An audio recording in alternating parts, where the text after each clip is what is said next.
everybody, and welcome to DC Fine Art. Today we are going to be talking about watercolor paper. Now, if you are new to any of these art products, you're just looking at watercolor paper and you're not for sure which one you want to use, and you don't really know the difference between hot press, cold press, rough. You don't know the difference between any of them. You're just starting out, you're brand new. That's why I'm going to cover this today. At the end of the little example here that I'm just going to kind of show you guys, I'm going to do a speed painting.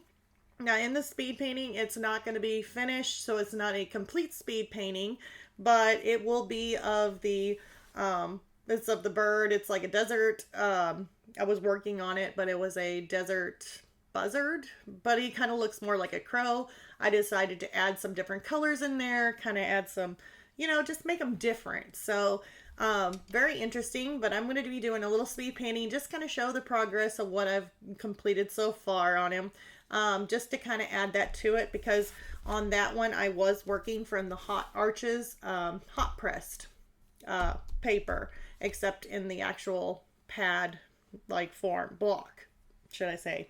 So if you are new and you're not for sure, I know I'm actually, oh dang, I love the Arches Hot Press Watercolor paper.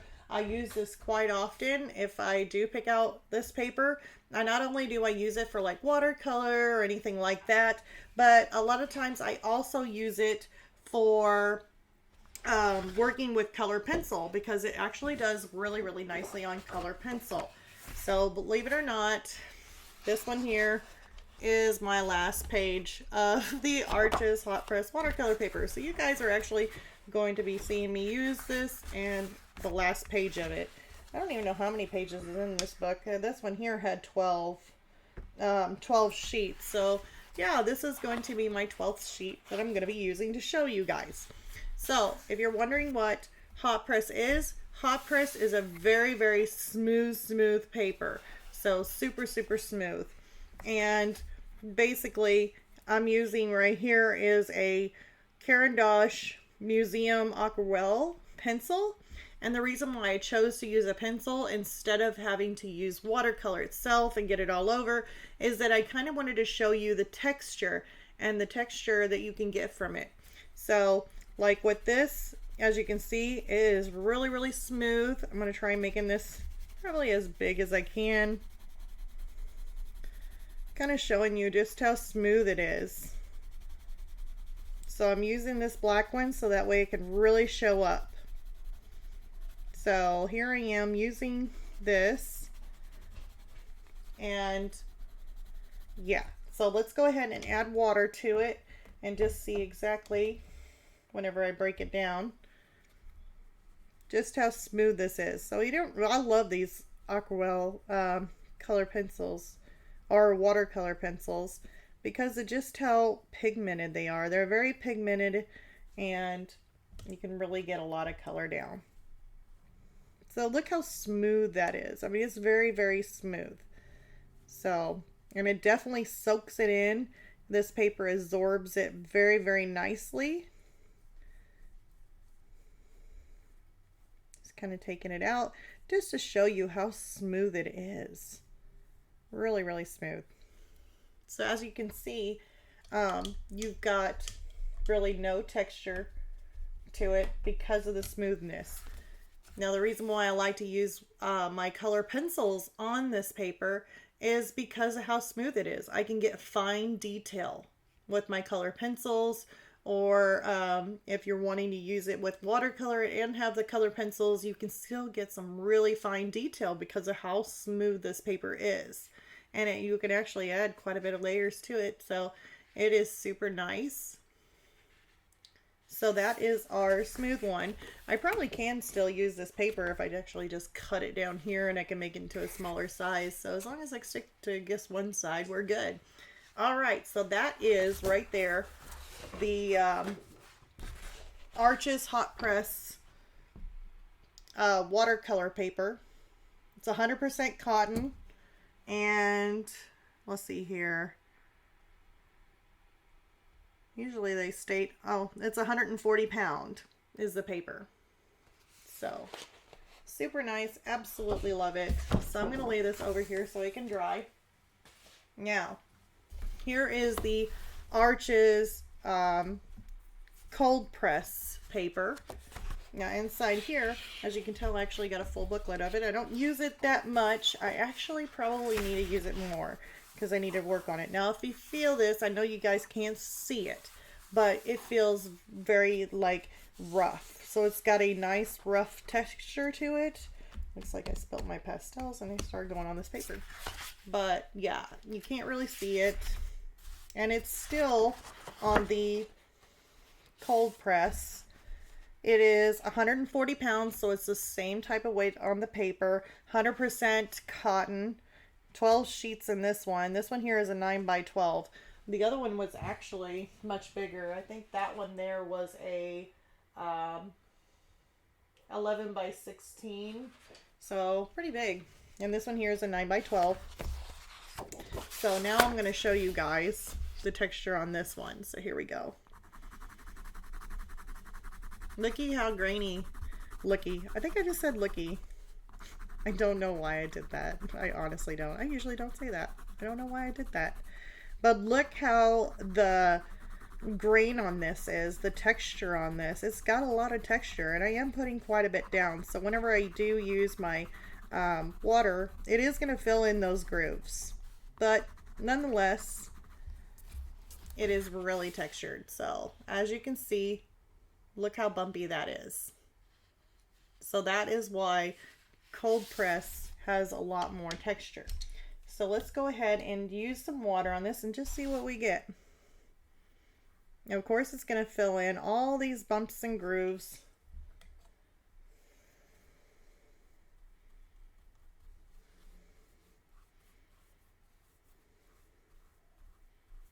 I'm going to kind of pull this away from the paper here. Kind of running out of water. I need to put some more water in my cup. Well, we're just going to pull this away. And a little bit more water. And as we're pulling away and adding that water, it gets a little lighter.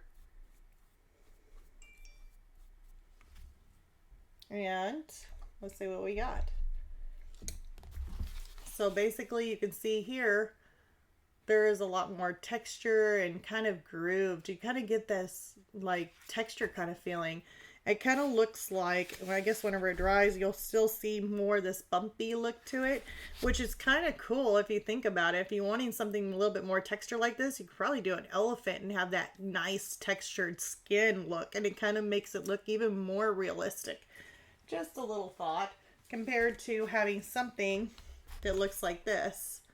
If you guys can see that without it blurring up. I don't know. Camera doesn't. There we go. But look how smooth that is. That's very, very smooth. And then whenever you look at this, see if I can get it. There we go. See, it's got a lot more grain and bumps in it. So yeah, a lot more texture in that. Okay. So I mean, it all just depends. And then whenever you're trying to work with color pencil on something that is really grainy and bumpy, it is kind of difficult. Now this one here is actually a block, kind of like what I'm doing with the picture below, or the picture that I'll be showing in a speed painting. Won't be all the whole picture. Like I said, it'll be just a partial picture because I didn't actually finish him yet. I still been working on him. Just a lot of things going on that I have been super busy and unable to actually finish him. He's taken a little bit more time than I wanted him to take, but since he's coming along so nicely, I actually really love him on how he's turning out. I've decided just to go ahead and do a little bit of him each time, but yeah, you'll be able to see that at the end. And then won't be me talking through it neither. I'm just going to go ahead and we'll do a speed painting with him, showing what I'm doing so far with him, and there'll be music playing. So just to let you know, I won't be talking. It'll just be music with the speed painting. So, oh, and also this one here, I'm going to go ahead and tell you guys, I should have done it. We'll be moving to this Arches. Like I said, it's a block. It's another 140-pound weighted paper, 100% cotton. There's 20 sheets in this block, and the block is a 10 by 14 size. So we're going to be working on that, and we'll just see what the rough is. I think the rough's probably a lot more rough than the cold press. I think so, because I can already feel it, and it feels really, really rough. I mean, this here has got so much texture in it. I don't know if you guys can see that or not, but it literally feels like, I don't know, like if you're working on drywall or something, or somebody's house-like wall. It's like really, really bumpy. And also, if you guys are listening and you guys are new, or even if you've been with me for a while, please click that like and subscribe, or at least the like button. Give me a thumbs up. Definitely helps the channel grow, helps push the channel out there so other YouTubers might be able to see the channel and actually come and join and see what we have, you know, what we're doing, what we're up to, and have a bigger group. It's always nice. So definitely want to invite others too. So yeah, click the like and subscribe, and let's go ahead and try out this paper now. So we are going to see what it's going to do. And try to use bigger strokes, that way you can see. Make them a little darker. But you got a lot more bigger gaps in this than you would the other one. And that's just because of the texture. I can really feel this texture. I know that I'm getting a lot of pigment on this paper. It may not look like it, but I mean, it is really, really rough. Now, if you're thinking, okay, well, if it's really that rough, what can I do? I mean, can I use it for a lot of detail? And I would say using this for a lot of detail probably is going to be a challenge. You'll be fighting with the paper because it's not smooth enough for some really, really fine detail in it. You're still going to have some bumps. But if you're wanting to add those to it and you want that type of look, there's nothing wrong with that. You just have to expect what the paper's going to do, how it's going to handle it. So maybe you want it to look a little rough, because when you go over the top of this, you're going to be hitting a lot of bumps. I mean, a lot of bumps. So, I mean, it just depends on what you want to do with it. So let's go ahead, add the water. Now, if you're wanting something more loose or have this really rough texture to it, this is definitely the paper to go. And it makes it more unique. It makes your painting more unique. So, I don't see nothing wrong with that. It's always good to be different. Always good to have something that has a look, you know, like a 3D look texture to it. And to have it, like if you were doing flowers or something with watercolor and you decided to do these petals and you have this rough, bumpy texture within that paint, I mean, it'll give a really beautiful effect rather than having something that's really, really smooth.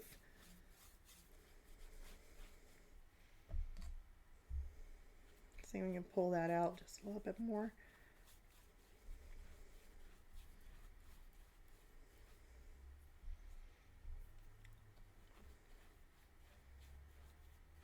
All right. Maybe you might be able to see it. Oh, let's do these. Just kind of curious.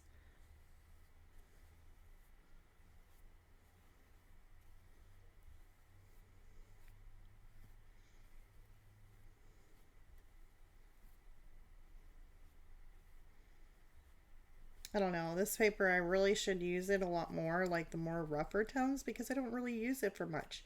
And I really should, just because it gives it such a neat effect. There's a little bit of dry brushing. Don't want to do that. I'm running out of water. Maybe just spray it down. But look how textured that is. I mean, you can see that from far away. Just how much texture is in that. So yeah, this paper here is super, super rough, but it does add a really nice, cool effect to it. I mean, it gives it more of this, I mean, that bumpy and texture look gives it more, I don't know, feel to the painting, that compared to using something that is super smooth like this. And I kind of did the same thing. Look at the difference. I mean, this one here just kind of looks flat, but when you use something that's got more texture in it, you get more of a feel to it. With without actually having to do a lot of the work. And this one here kind of looks like elephant skin. I always looks like elephant skin, but I guess that's more like elephant skin. I guess an elephant on a dry day, really dry day, and an elephant on a dry day, and an elephant with a lot of lotion on. I guess. I don't know. I'm just being silly. But yeah, I mean, look at those textures. You got a lot more texture with this rough one. This is the cold press. You got a light texture to it, but you can still see it. And then you have the smooth, which doesn't have as much texture, which you can actually get a lot more finer detail if you wanted to use color pencils and stuff like that, where you were wanted to be really precise and not try and get around a big bump or something and make these little jotty lines here. But still, even with those jotty lines on it, it still gives it a nice effect. I really do like that. So yeah, those are the differences between if you're looking at them and you go to the store and you see these, you know, Arches Hot Press, you know, or these Arches, just Arches watercolor paper. You see the green one, you're kind of wondering what that is. That is cold press, and that one's going to be a little rough. Then you have, of course, the pink one. I always say the pink one, and that is the hot press. So pink is for the hot press. And then you've got the very, very rough one, which is basically, it just explains what it is. It's rough. So Arches watercolor paper, rough. So yeah, those are the differences between the three Arches watercolor papers. And also, I mean, even if you're not doing from the brand Arches, even if you're doing like any of the other watercolor papers, they usually go by hot and cold press. So now you'll know the difference between what is a cold press. A cold press is rough, and you'll know that a hot press is going to be more smooth, really, really smooth. So those are the differences between hot press and cold press. And then also I threw in the rough just to kind of experiment and show you guys what the rough is and show you the effects, because if you were curious and you just didn't want to spend the money on it because you weren't for sure and you didn't want to go that route because you just weren't sure on what it would be like, here I hope this helps in showing you what it's like and what kind of things you can do with it and the effect that it gives just by using the differences between hot press and cold press and rough.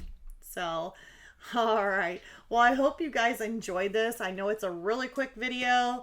I know I'm not showing myself because I started to use a second camera on this and it tried to freeze up on me. So we're still working out the kinks on it, but nonetheless, I'm really happy that I'm able to come out with a short little video for you guys.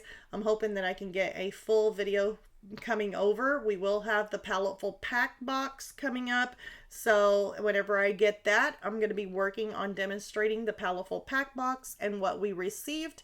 And then we are going to do, after that, the next video will be a speed painting showing my final review of those products after I talk, or after the speed painting. So yeah, much more fun and exciting things to come. Just kind of doing these things here and working out the bugs with my computer. Gotta love computers. So anyways, I hope you guys enjoyed this. Remember to click the like and subscribe, and well, stay tuned for the speed painting that I'm going to show. See you all next time. Bye, you guys.